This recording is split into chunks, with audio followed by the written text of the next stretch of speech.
Title: He confessed to 93 murders. Police could only prove a few. In 2012, a former truck driver named Samuel Little was arrested in a Kentucky homeless shelter on a drug charge. At the time, no one suspected that he would later become known as the most prolific serial killer in United States history. For decades, he had moved from state to state, drifting through cities, living on the margins, blending into places where vulnerable women disappeared without headlines. Little was born in 1940. He spent parts of his childhood in Ohio. By his teens, he was already in trouble with the law. Over the years, he accumulated arrests for theft, fraud, assault. He knew how the system worked. He knew how to avoid staying anywhere too long. What investigators would later discover is that between 1970 and 2005, he had been targeting women who were often ignored by society. Sex workers, drug users, women struggling with poverty. His method was chillingly simple. He would approach them in bars or on the street. He presented himself as soft-spoken, non-threatening. He offered a ride. The attacks usually happened inside his car. He strangled his victims. No weapon, no gunshot, no loud scene. Strangulation often left little forensic evidence at the time, especially decades ago. Many deaths were ruled accidental or undetermined. For years, police departments across the country investigated isolated cases. Different cities, different states, different detectives. No shared pattern. No central database strong enough in the 70s and 80s to connect the dots. Bodies were found in empty lots, behind buildings, near highways.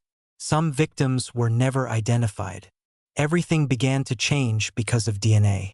In 2012, DNA evidence connected Little to 3 cold case murders in Los Angeles from the 1980s. He was extradited to California. In 2014, he was convicted of those 3 murders and sentenced to life in prison without parole. At that point, investigators believed he might have killed more. But no one expected what came next. In 2018, Texas Ranger James Holland began interviewing him in prison. Instead of denying everything, Little started talking. He described victim after victim. He remembered details: the color of their clothing, the shape of their faces, the cars he drove at the time, the streets where he left their bodies.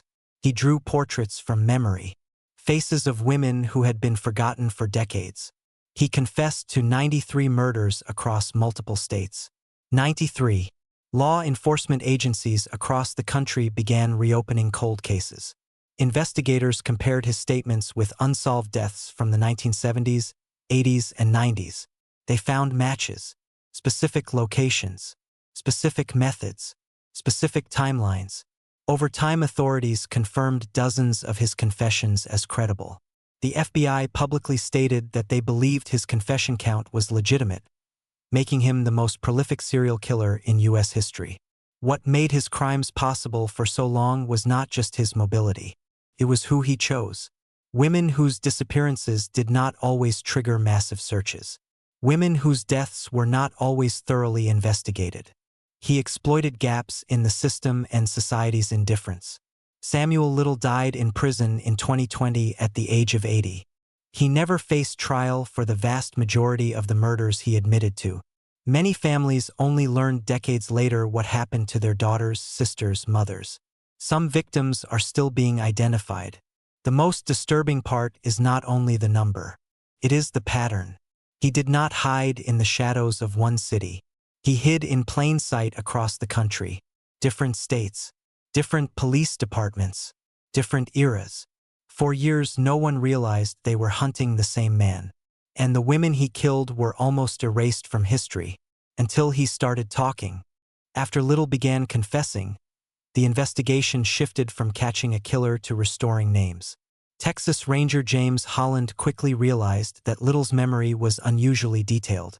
He could describe highways, abandoned buildings, motels that no longer existed. He remembered the seasons. He remembered what music was playing on the radio in certain years. Most disturbingly, he remembered faces. Investigators brought him blank paper and colored pencils. He drew dozens of portraits. The sketches were not perfect, but they were specific enough to circulate publicly. Law enforcement agencies released the drawings to the media, hoping someone, somewhere, would recognize a sister, a friend, a mother who had vanished decades earlier. And people did. Families who had spent years without answers began contacting authorities. Some had been told their loved ones died of overdoses. Others had been told there wasn't enough evidence to pursue homicide charges. In certain cases, deaths had been ruled accidents simply because forensic science at the time could not prove otherwise. As his confessions were cross-checked against cold cases, a clearer pattern emerged. He traveled constantly for work as a truck driver and laborer. He frequented areas near highways and industrial zones. He targeted women who were unlikely to have someone immediately reporting them missing. What shocked investigators was not only the number of confessions, but the consistency. Details he gave matched autopsy findings from decades earlier. He remembered jewelry, hairstyles, specific body positions. In multiple cases, his information aligned with crime scene reports that had never been made public. The FBI eventually announced that they believed the majority of his confessions were credible. While not all 93 could be legally proven in court, the evidence suggested he had told the truth about far more murders than initially expected. But there was another layer to the story. His case exposed systemic weaknesses in how crimes were tracked across states. In the 1970s and 80s, there was no centralized national database linking unsolved murders. Departments worked in isolation. Information sharing was limited. DNA technology did not yet exist.